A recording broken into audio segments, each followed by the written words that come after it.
again. Now you can close it. Yeah, it's pretty crazy. Yeah, it's way louder than I expected.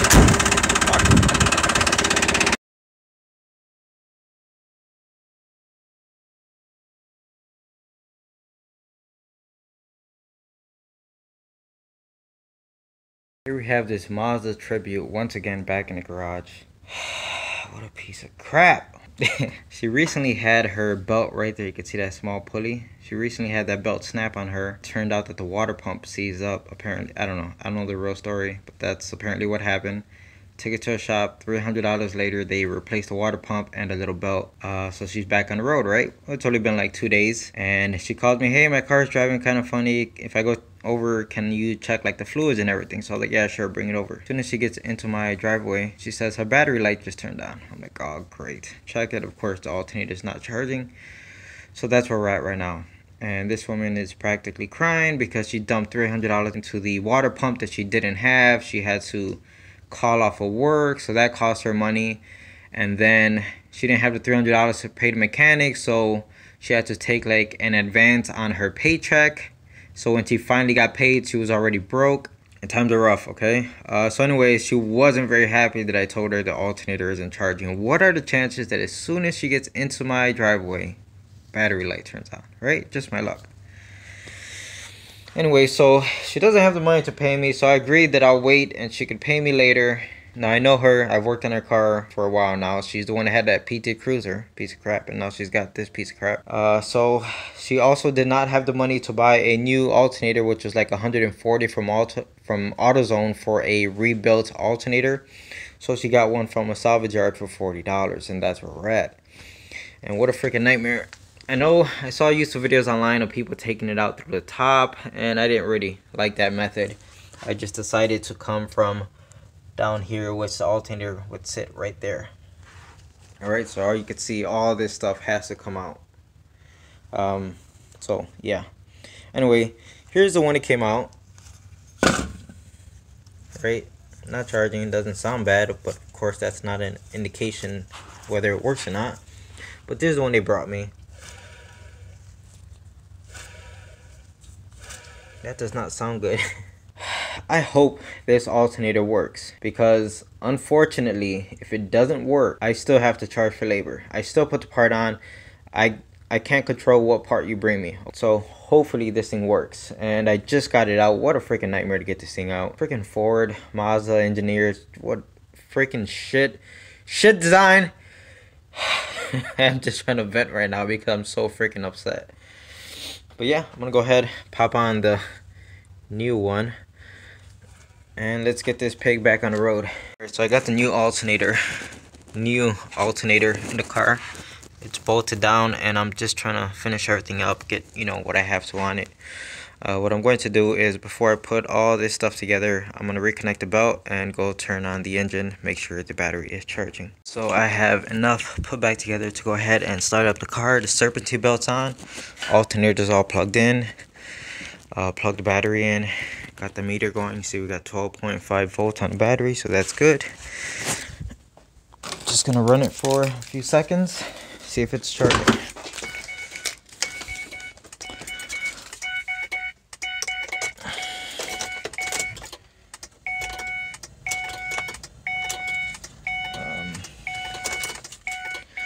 Alright, ever since I connected the battery, the alarm's been going off like crazy, but I guess there's no horn on the car. But as you can see, now it won't. What the heck? Oh, maybe if I just hit the unlock button. Come on. Nope, still does not want to start. What's going on here? Alright, so I read something online saying to put the key in the ignition, leave it in the run position, disconnect the battery, and then reconnect the battery, so that as soon as the car gets power again, it sees that the correct key is inside of the ignition. And so far, no blinking lights. Let's see if it starts. Freaking nice. I never knew that. That's a neat little trick. Alright, let's see if it's charging. It just fell off the car right now while the car was cranking, and all of a sudden it's not turning on. I got my scope out since it has a multimeter built into it. Let's go ahead and try this again, see if the alternator is charging. I think it is, because just by running the car for like 10 seconds that I had it, you could see we're at 13 volts. So that's like a little quick surface charge off of the alternator is what I'm assuming.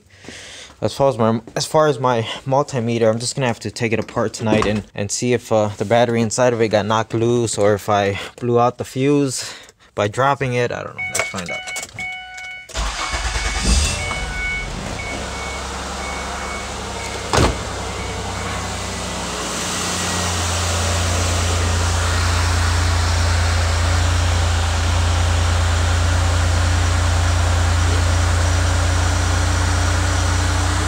Alright, good. So I'm gonna go ahead, turn the car off.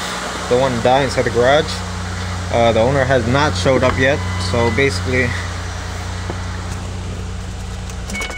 now it's full throttle ahead. Just get the car done, because I'm trying to minimize the amount of time that they spend inside of the garage here with me, because like I said earlier, I just don't like people watching me work. So now that I know the alternator is charging, I feel a lot better just throwing all this stuff back together. The Elantra that just got towed in because it needs an alternator, so I ordered an alternator online like a week ago. The part came in, so he had the car towed in. I grabbed my little jump starter to try to jump the car, but it just wasn't gonna happen. And then I checked the voltage on the battery, and that thing, even though it's a brand new battery from AutoZone, he just put it on like a week ago, the battery is down to like 3 volts. So I got it here on the charger. I'm gonna let it sit for a few hours, and then we'll put it back on the Elantra, and hopefully we could just drive it right into the garage and confirm that the alternator is bad, and we'll go ahead and change it out. Just took the battery off of the charger. It's been about an hour and a half, and it's reading 12.6 volts. I would show you guys, but it's freezing, okay? And I'm not motivated to do anything. Just trust me, it's 12.6 volts, okay? Alright, so I got the battery installed. The posts are tight. Go ahead and put this hood down in case it starts. That way, once it's running, we can just drive it directly into the garage. Hopefully I get out of this snow. You can see the tires are kind of bald. The owner was sitting in the car waiting for a lift to come pick him up, and I found his debit card right here on the seat, so I just kind of hid it right here in the corner just to make sure no one sees it, and let him know about that. And that's the wrong key for this car. All right, let's see if it starts. Come on, baby Jesus. There it goes. All right.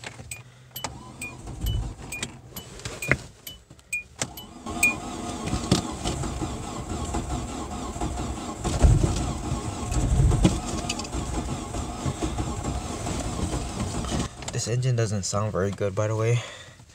I heard it before when I first put my jump starter on it. Let me go get my jump starter. We need the engine spinning faster. Alright, so I got the jump starter on it. Let's see if it makes a difference.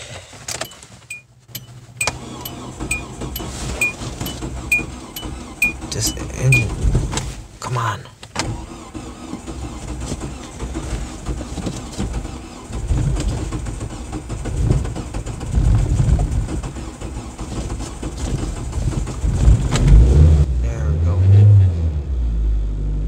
RPM a little bit.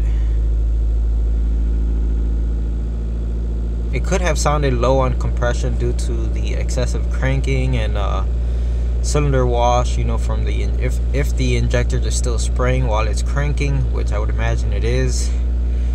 You know, that could make it sound like there's low compression because of all the fuel in the cylinders. I'm gonna let off of the RPM, see if it stays running.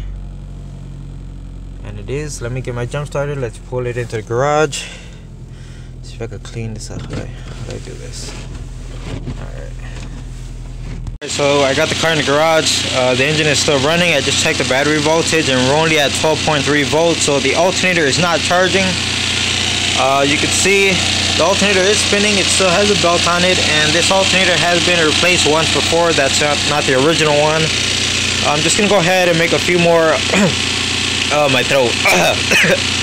Just gonna make a few more tests on it, and once I confirm that it's the alternator, we're gonna go ahead and swap it out.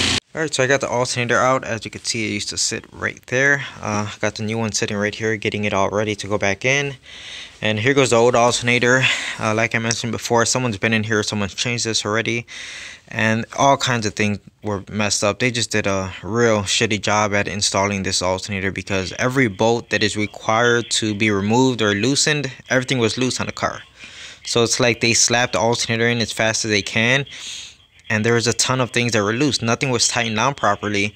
Even the tension on the belt wasn't correct. We saw the alternator spinning while the engine was running, but I could just feel that the belt was loose. And you could even see, because of this fine powder right here, that's actually from the belt, from it slipping, and it just creates this powder. I'm just about done here. As you can see, everything is pretty much put back together, and most importantly, tightened down correctly.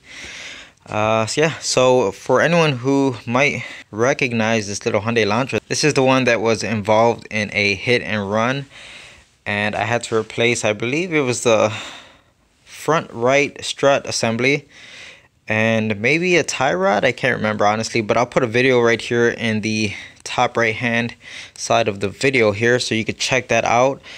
And just looking over the car real quickly, I noticed a few things. Like, this thing is in need of a tune-up. You can see the ignition wires. You can see all that white stuff right there. You see more of it inside of there. That's just signs that the cables have failed already, and this thing is most likely having misfires. I'm gonna go ahead and recommend that he does a tune-up on this thing. This Hyundai Elantra just gets driven hard with like zero maintenance. Basically, only fix it when it breaks. Don't worry about maintaining it or anything like that. But I'm gonna go ahead and reconnect the battery right now, and let's see if this new alternator is actually charging now. I got my little meter connected. You can see it.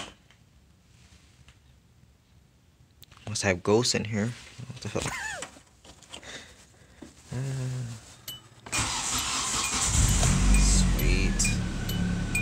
Alright, let's go check it. So far, no weird noises. Everything sounds good. Oh yeah. There you go. 14.4 volts. The alternator is charging. And Bob's your auntie. Yes. Yes, Bob can be your auntie, because it's 2021 and you could be whatever you want to be, apparently, without anyone judging you. So we are just about done here. Honestly, not too bad of a job. This thing has not been running for, I want to say, over a month already, because of this alternator issue. So that really sucks for the owner. He said as soon as he put the new battery on it, just a few days after the new battery went on, that's when the alternator went out. But it's fixed now, so that's what's important. And he could finally start driving his car again, because he's been using like Uber and Lyft and things like that, and you know that gets like stupid expensive. So that's it for this one. Let's move on to the next car. One last thing on this car, I noticed that all of the tires are pretty much low from the car just sitting, so I'm gonna go ahead and fill up all of the tires, make sure the tire pressure is nice and good. I still got the car running so that it's nice and warm by the time the owner comes to pick it up, and he could drive away in a nice warm car, so that'll be nice, right? Got a 2004 Altima here for just a tune-up. But what was going on the other day is the owner thought the car needed a starter, so she brought it over. She said it still starts, so she brought it over. Asked what's going on with it. She said it would crank, but sometimes it wouldn't start, or it would take long to start. I told her, so the engine's cranking. She goes, yeah. I told her, okay, so it's not the starter. And then we found out that the negative battery terminal is very loose. No matter how much you tighten it, it just spins on the post. But still, that's not going to be our crank no start, because the fact that the engine is cranking, we have power. All right, but still, it's a problem, just not the problem. The owner doesn't know when she had a tune-up done, so I recommended let's start with a tune-up and then go from there. So it's what we got. She went ahead and ordered some parts. So I told her just you know, real basic stuff. Get some spark plugs. We have a air filter. We should have a cabin air filter and a brand new negative cable for the battery. Okay, so we're gonna go ahead and pop these on today and see how it goes. Does this not work? Are you kidding me? I bet you gotta open the freaking door from the outside. Let's see.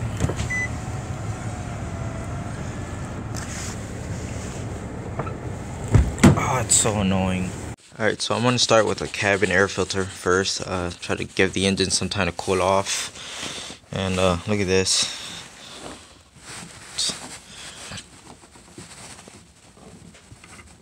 I don't understand how people deal with this on a daily basis, you know what I mean?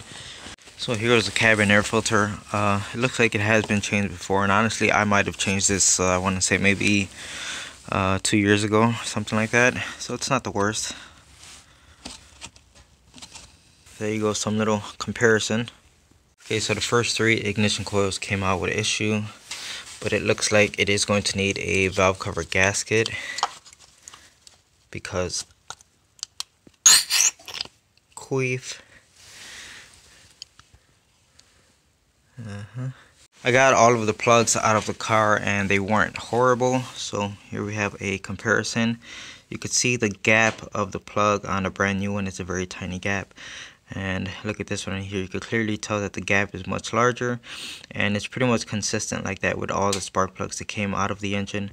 So I'm just gonna go ahead, pop the new plugs in it, and that'll be all set. Then we're gonna move on to the battery cable, which this positive one is tight and it stays nice and snug, but this one right here, you can see even though it's tightened down, it has some play in it. So I got most of the stuff out of the way, and we could get a better look at this battery cable. You can see it mounts right there to the chassis, and then the other end goes to the transmission housing.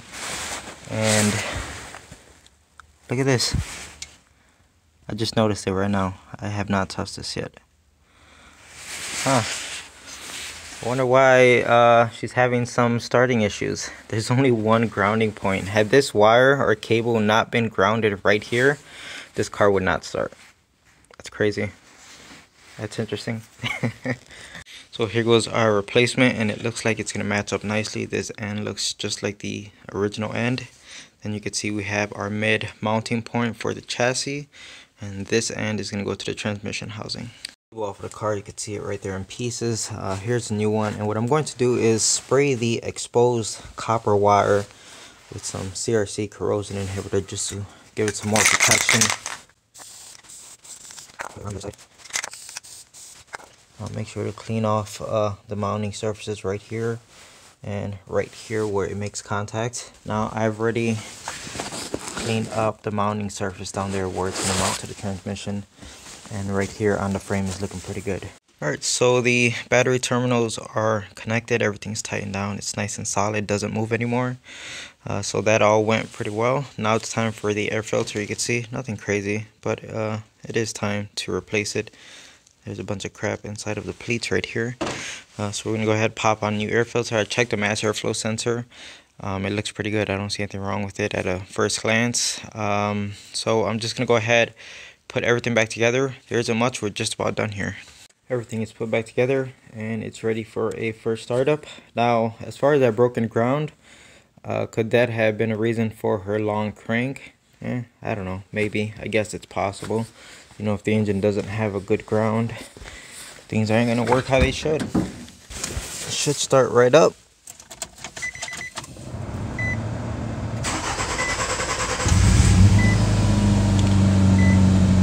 Now that was a little bit of an extended crank, but that was the very first startup. So let's try it again. Sounds like it needs some muffler work.